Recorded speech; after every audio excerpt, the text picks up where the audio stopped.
Ho ho ho. This is the part I forgot to upload. What's going on, everyone? This is the Bengal Dragon. If the time I want to view side Tan Tiger 01. Follow me on Twitter at Tan Tiger 01. Hit like and subscribe. Subscribe to this channel and hit that notifications button if you want to get notified about about more videos. And drop a comment in the comment section below, regarding what your thoughts and opinions are and what videos you would like to see, and I'll see if I can make it happen. Now, also join BlitzSportsNetwork.com. You can find me there as well. Okay, in many different ways. I'll just leave it at that. Okay. But first of all, shout out to you, Robert does wrestling. Robert does wrestling. Follow him on YouTube. If you haven't already, go to his channel, subscribe to his channel. Shout out to you, mate. You have actually given me a lot of ammunition. You're giving me a lot of ammunition to go at these dumb fucks. To go at the dumb fucks, with this. Because I forgot about this. I'm like, yeah, this did happen. Okay, but this is gonna be like a part 2 response to JD, JD the jumbo douchebag from New York, 206 or whatnot. Right. Now, some of the other stuff you said in your video. First of all, I've already debunked Impact is alienating its fans. How can Impact alienate its fans when it has something? No, when it has something that pertains to people that are not there. How can Impact alienate its fans? Its fans know. Its fans know that they're not there. Its fans know it. So why would they alienate it? Not like why would Anthem Impact give the green light for another company to profit from something that they have a claim in? Next, they say after the current roster is over, you fucking man. Have you looked at your Frenchie, man? Have you looked at your fucking beard, man? It's like you enjoy taking buffalo semen on your face, motherfucker, and you want that to clean out all the fucking dust and shit from from the depth of your beard. Okay, like have it slithered all over your face like a fucking facial cream. You get them Nivea creams and all that. That's what you use. That's what you fucking look like, man. You're a dumb fucking ass. Okay, you think JD, you fucking gay Elmer Fudd sounding faggot. What the fuck you saying? After the recent contract's over, guess who's gonna come in and work there? How is it almost every taping and almost every week we are seeing some new people in the Impact Zone working for Impact Wrestling? Does this look like a company from which people are running away? Does this look like a company where people don't want to work?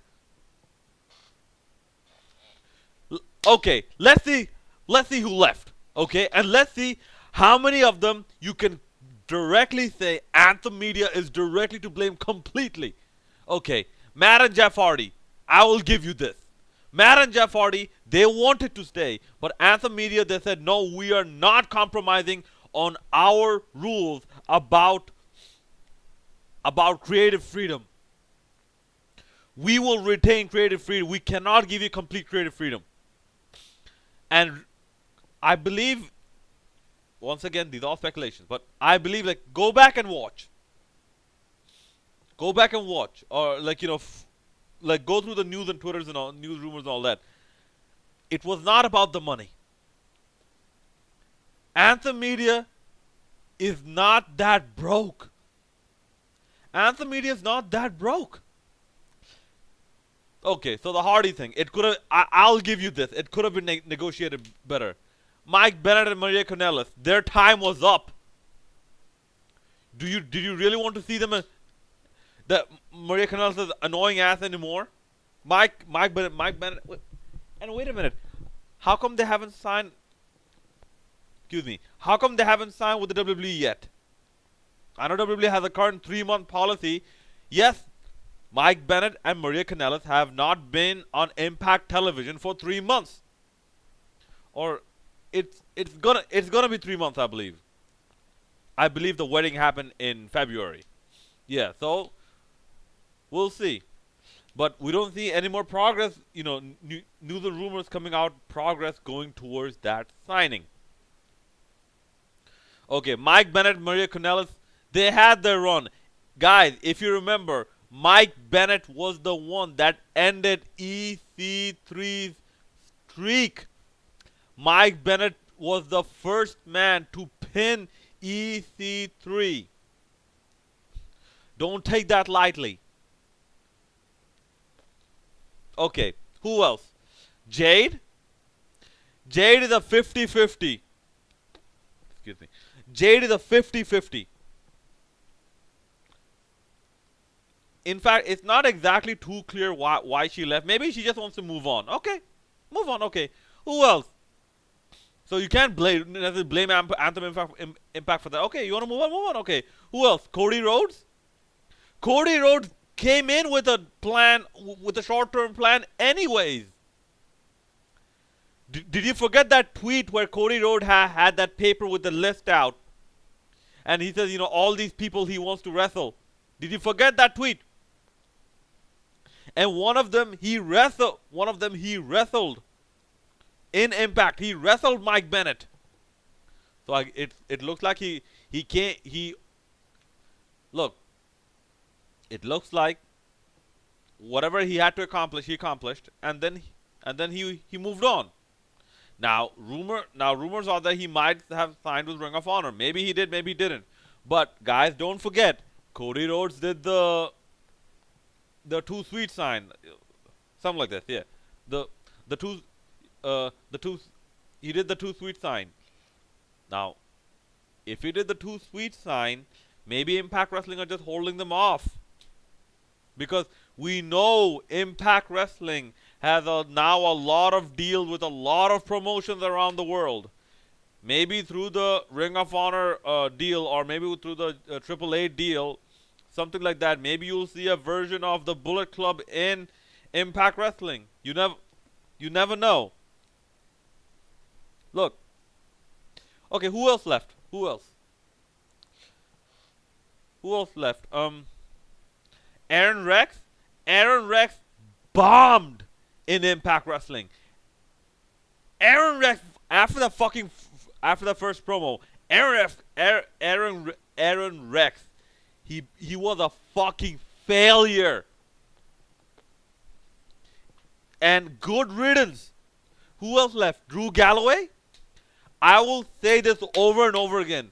Drew Galloway left because of his own mistake. I understand under what circumstances he made that decision. That he said that Impact Wrestling got to me very late. Guy, bro, if I'm not mistaken, Impact Wrestling got to a lot of people very late. Because Impact Wrestling were finishing the management of like the shifting of power. So I understand why you came to that decision, but you're not the only one. Impact Wrestling had a lot of things going on. They were making the big transition, the complete change of ownership. It's not like this. It just happens overnight. No. So it took some time, and Drew Galloway admitted it was a very good offer financially. It was a very good offer. So from this we can say Impact Wrestling is not that poor. And one of the signs of this, you can see it in the thing, you can see it at the TV production.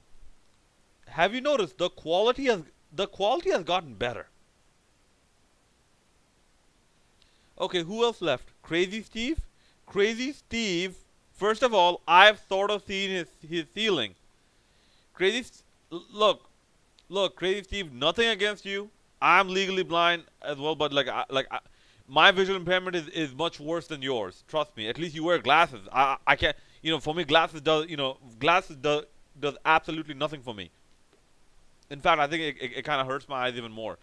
But yeah, outside the ring. Okay, but Crazy Steve, I've sort of seen his ceiling. It's not that high. And Crazy Steve, he had a good run in Impact Wrestling.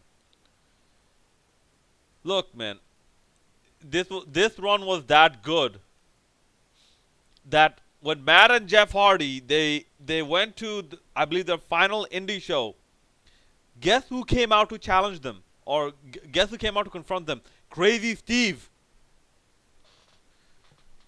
Okay, and Crazy Steve, look, Impact Wrestling gave him a good chance. You will have to admit this. How long was he there? From 2013, 14 to 17? That's a good amount of time, man. Okay. Yeah. Okay, look who came in. Alberto El Patron. Magnus. Chris Mordensky. Matt Morgan. Who else came in? Low Key. One of the greatest X Division stars. Low Key. Sanjay Dutt. Matt Sydal. Congo Kong. A bunch of knockouts. ODB. Does this look like a company where people don't want to work? And from what rumors has it, even more people are coming back. Does this look like a company where people don't want to work? Where more and more people are coming in to work? No, it doesn't. Fucking dumb fuck. Fucking dumb fuck, JD. Okay, but now let's get to the meat and potatoes of it. A bit of a British, saying there. Yes, I was in England for 5.5 years. Yes. Still don't like fish and chips. I like the chips, but not the fish. Okay. Now, but let's get to the main event of it. Okay. And once again, shout out to Robert Durst. Shout out to Robert Durst. Wait, sorry, guys. It's like 4:30 in the morning. Shout out to Robert Does Wrestling. If you haven't subscribed to him, subscribe to him on YouTube if you haven't already. But he pointed out that and this might be true because I heard something on this line. So don't just take my word. If you have to go do your research, go do your research. But just speculation. In my opinion, I think, because from what I can recall vaguely, I think, because just stick with me here. I'm gonna paint a picture. Okay. JB, I believe, was the producer for these deletions, for these deletion segments.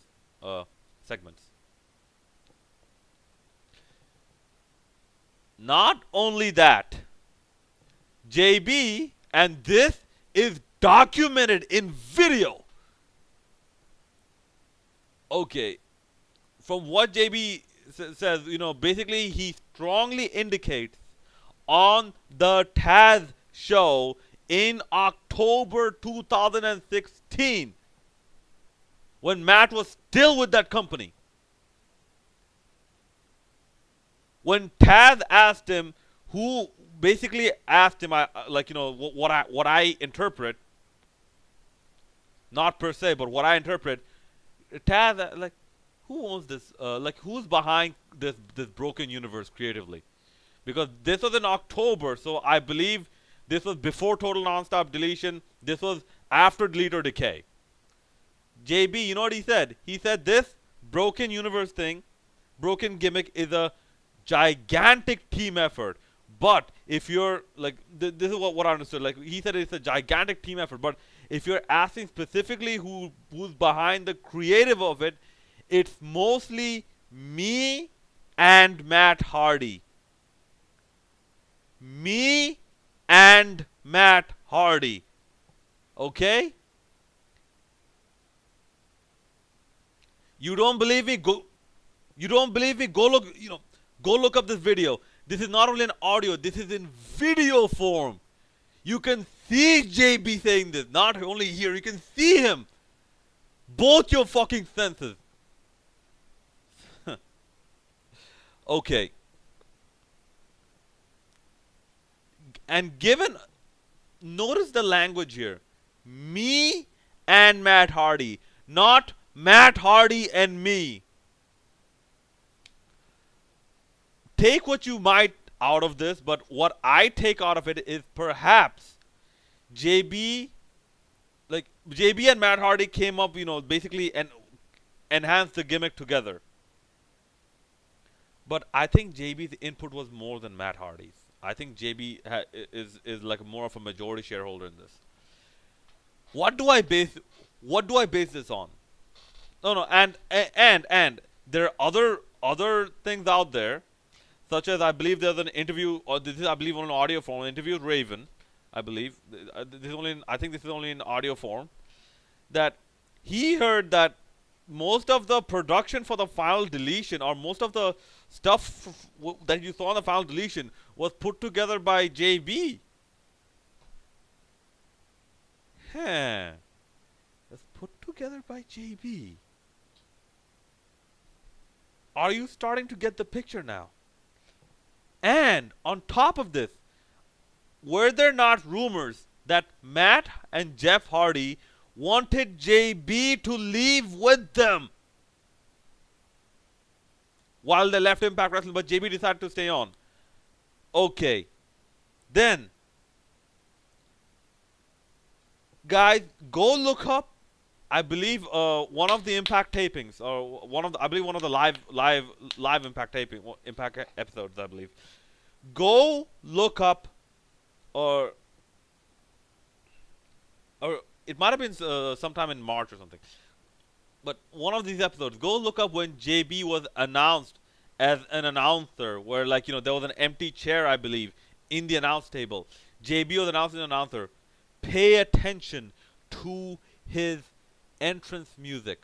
The very first part you will hear is the chirping of Vanguard 1. Keep this in mind. Also, in the Taz show interview, JB said that one time they were doing SmackDown in Nashville, where JB was in his condo. People wanted to go to his condo to take selfies with Vanguard 1. From this, what I concluded, Matt does not own. This is just my conclusion. Matt does not own the entire gimmick. In fact, I have a feeling Matt possibly owns just about 50% or even less than that of the broken gimmick. Because even during Matt Hardy's stay in WWE, the person that was very close to Matt Hardy but never seen in the deletion segments was JB. I have not forgotten that. Unlike you hypocritical faggots, WWE faggots, I have not forgotten that, because I actually watched Impact Wrestling, and I actually followed each and every movement of Matt Hardy on Impact Wrestling. And the fact that the King in Gold, Anunnaki, was last seen, I believe, just after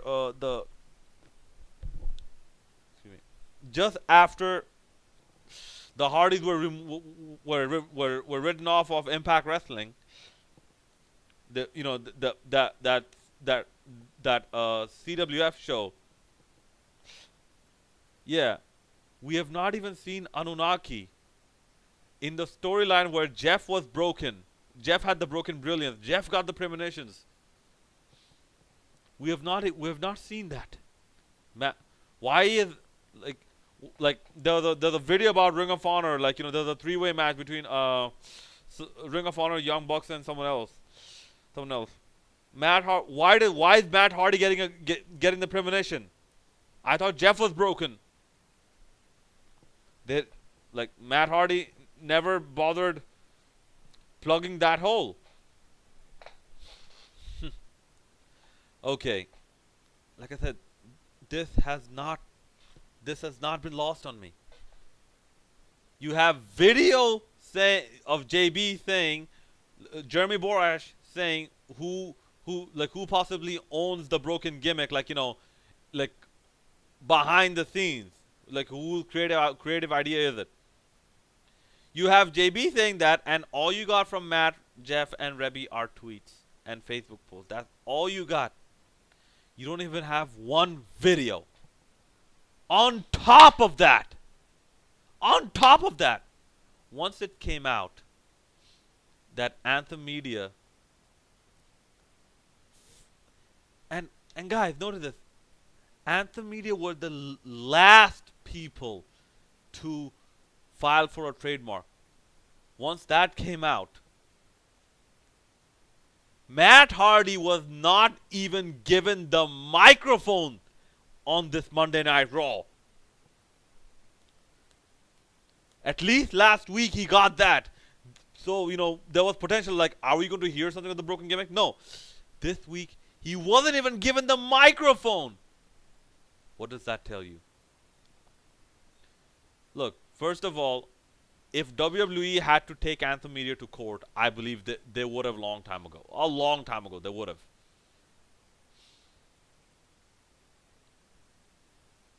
And next, look, Anthem Media now going about all this, and WWE seemingly starting to back down, because every week we are getting more of the confirmation that we are not going to see the broken gimmick, more than the confirmation that we are going to get the broken gimmick. Even today, they were called Team Extreme several times by the announce team. Even last month, like Monday night, like it's officially Tuesday, but last Monday, the announce team called him several times. Team Extreme is coming. Team Extreme. Yeah. That faggot juggling dicks from from New York 206 times. He wants to say they're doing signs of the broken gimmick. Like I said, okay, forget the mannerisms. Matt Hardy does not even use his broken robe. At least he did that in Ring of Honor. He doesn't even do that. He had a sleeveless robe. Do you remember? He had a sleeveless robe. And the music. He does not even use the music. Not the first Broken Matt gimmick or Broken Matt music, or not even the Broken Hardy's music. The Broken Matt music is Beethoven's Moonlight Sonata. Anyone can use it. Anyone. But Matt's not using it. WWE, like I said, guys, I don't think WWE are going to pursue this.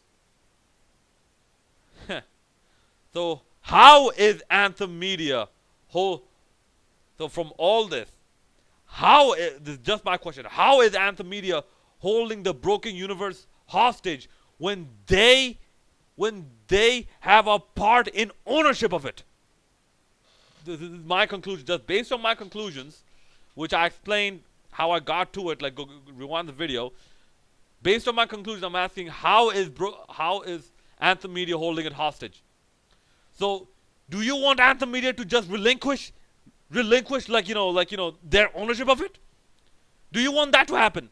And no, this is not like the WWE, with the Ultimate Warrior thing. No. One of the major creators of it is in your company. Is in Impact Wrestling. And what I like, this is what I think. Like, I think Jeremy Borash actually, like, go back for the video. I I show you how I got to this conclusion that, like, what my conclusion that Jeremy Borash possibly owns a big part of the broken gimmick, and I perhaps even the majority of the Vanguard One part. Even last week's Impact. Did you see Jeremy Borash used put signs where he used abbreviations like as fuck or piece of shit, eerily similar to what Vanguard 1 does, like bored as fuck, booyah as fuck. Yeah, this is, yeah. Do you see the similarities? They're slight, but they're slight and subtle, but they're there. No one, I don't think anyone else in the Impact roster uses that.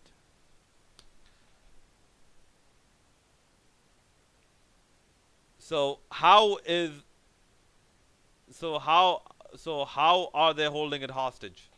I'm asking all of you, how are they holding it hostage? And there were rumors WWE wants to buy the gimmick, and only recently Rebby Hardy said, "No, it's not. They don't want to buy the gimmick." It's absolutely false. Only recently, when someone managed to, like, poker about it, like hey, like, hey, oh, is WWE gonna buy it? Like, first of all, how can you buy? If you buy something from someone, they have to own it. Rebby probably said, like, hey, wait a minute, what's this buying? What's this buying business? That's not what I'm supposed to say. So, like I said, all the signs, and no, I don't have any insider contacts. I'm basing on what is available publicly, completely publicly.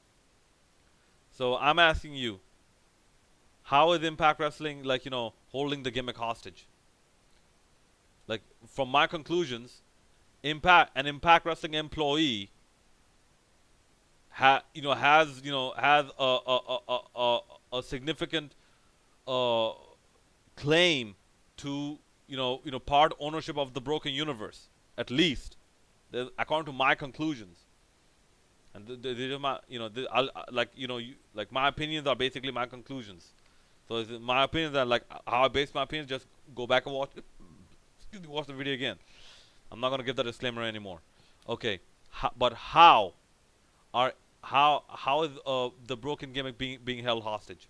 In fact, if Anthem Media does something with the broken gimmick, they should not be hated for it. Like, without Matt, without Jeff, without Senior Benjamin. Senior Benjamin is Rebby's dad. Without Rebby, without King Maxwell. Okay. Have the boat. Have the lake.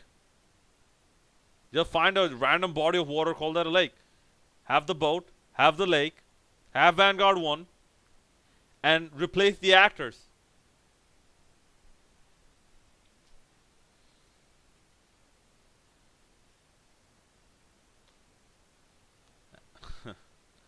Man, these WWE fucking marks, they fucking get on my nerves, man. They really do, because they don't look at this shit objectively. They don't. And JD from New York, he has shown that he does not watch Impact Wrestling. He just does not. Otherwise, and he's not an objective person. He's a fucking cocksucker. Otherwise, like, because the reputation is that he's an extremely biased person. And these are from people who actually, like, don't know him that well. If people with minimal acquaintance are telling you're an extremely biased person, imagine the people who actually watch some of your videos, what they think of you. God damn. They either think you're very good or you are just a fucking WWE dick sucker, man. And this, I'm pretty sure many of the many other instances as well exposed it, but this is one of those instances that exposed how pathetic This fucking JD from New York, 2000, 205, or whatever fucking number is at the end. How pathetic his journalism is.